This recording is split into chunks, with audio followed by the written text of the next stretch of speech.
Well, hello this evening from the back of the squad car. And no, I haven't been arrested.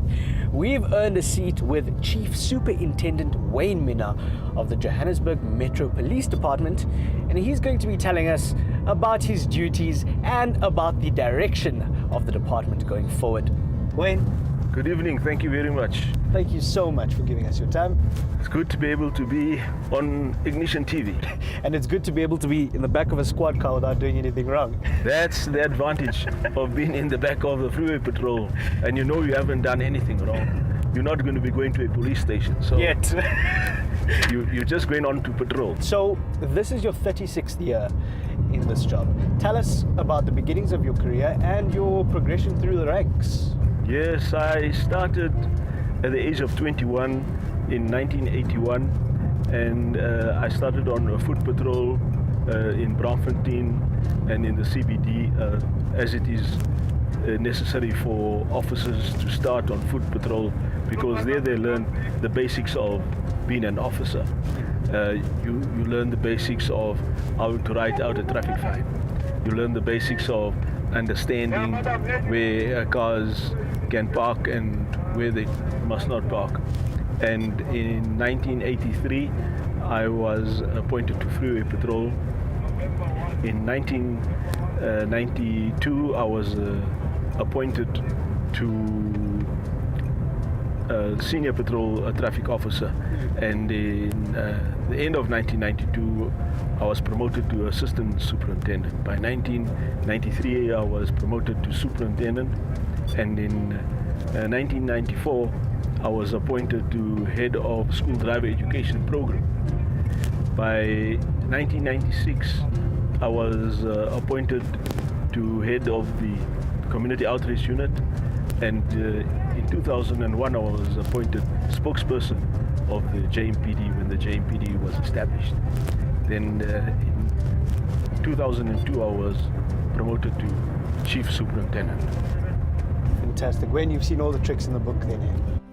Yes, I've seen a lot in my time, having done freeway patrol for 8 years. So I've seen bad accidents. I've had to arrest vehicle thieves. I've had to arrest criminals. I've seen the most horrific accidents already. So I've seen a lot. Now, on that subject of freeway patrol, all motorists can relate to this feeling of unease when they are stopped by a JMPD officer. What are you doing to change perceptions of the unit? And talk to us as well about these bogus officers. How are you going to curb that issue? Yes, there's a lot of engagement at the moment with community on the functions and role of an officer, and also interaction with the community at malls and also institutions and on open days. So also a great opportunity is at the ranch where we have hundreds of visitors coming to the stand to want to know about the different functions and equipment that the officers use. So there we've been able to get people to understand that an officer's job is not an easy job, but it's the responsibility of an officer to stop a motorist if the motorist committed a traffic offense. And then it's also the job of an officer to do a routine check, and that is to stop cars on the side of the road during the stop and search operations. And check to see if everything is in order, to see if the driver's got a driving license, to see if the car is roadworthy, and to see if the driver is complying with the road traffic regulation. Then we do have challenges where there are criminals who pose as officers. Now, under those circumstances, I want to encourage drivers, if they believe that the person stopping them is a criminal, and really looks very suspicious, then they can drive to a police station. They can put on the hazard lights. No one's going to shoot at you. No. Drive slowly to a police station. Well, it's going to be a different matter if you're dealing with criminals. If they are real criminals and they're wearing uniform, you drive at a slowly to a police station or to a filling station where you can get help. And then also to call for help if the circumstances allow for it. Call the police, call 10-111 or call the emergency call center number on 10177. Now, this is all authentic. We are actually on patrol with the JMPD. Wayne, in addition to this sort of thing, what other initiatives is the JMPD actioning at the moment to facilitate road safety?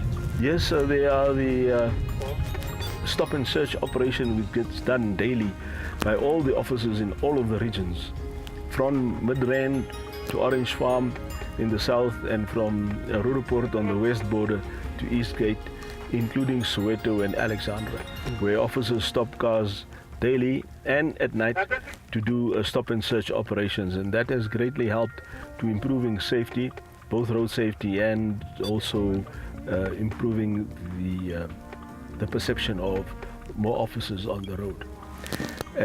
And then there are also the specialized operations such as the high-speed operations, which work particularly on freeways where cars travel at very high speed, and their officers arrest motorists if they travel 40 kilometers over the speed limit. And there's also the drunken driving operations, which happen mainly over weekends, because it's over weekends when people drink mostly. Like tonight. Like tonight. And then there are also the bylaw operations which gets done regularly. So, what vehicles do you use to catch these guys? What does the JMPD fleet consist of? The JMPD fleet consists of the BMW 3 Series, as we currently have it, 3 to 5. And then our success is dependent on more than one patrol vehicle, and also the two-way radio.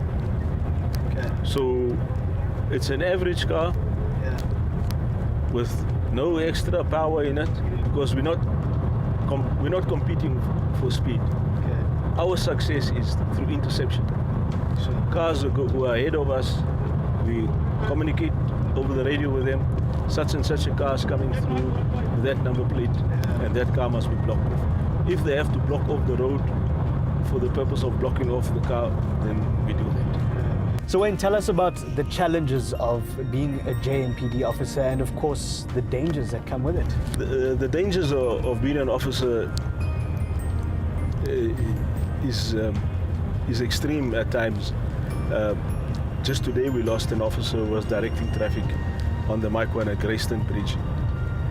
And even though we do appeal for motorists to be extra cautious, especially for officers, whilst they are outside of their vehicles directing traffic, because it's sad to think that we have now had an officer bumped over the same location within less than 2 months, and tonight the officer died. So we want to appeal to motorists to be extra cautious when there are officers in full uniform directing traffic.